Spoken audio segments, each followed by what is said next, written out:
The Mexican Cantil is a venomous pit viper species found in Mexico and Central America.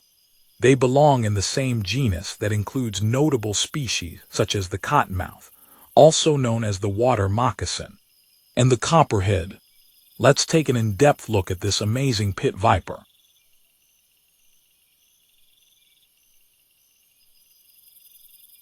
Cantils were previously one species, with 3 other subspecies. Currently, those other 3 subspecies have been elevated to species status. The Taylor's cantil is by far my favorite species, due to the orange coloration they possess. They are a relatively small viper, reaching around 2 to 3 feet in length. The coloration and pattern can be very similar to that of a cottonmouth, which again is another species within the same genus, consisting of dark brown to black ground color, with banding that features a lighter colored stripe along the edges.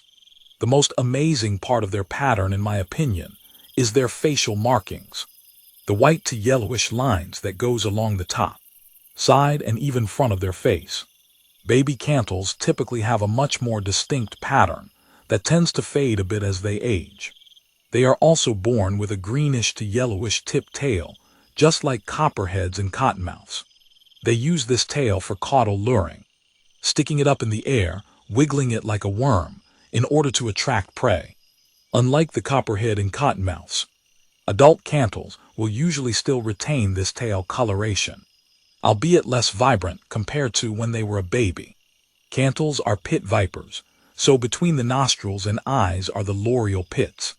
This amazing organ is used to detect the heat signature emitted from their prey.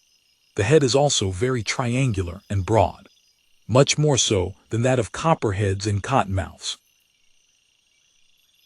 Just like other snakes, cantils will do their best to avoid confrontation.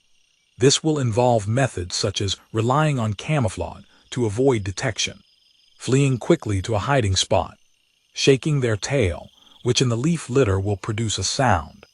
When cantils do this, it's very dramatic, flailing their tail all over the place.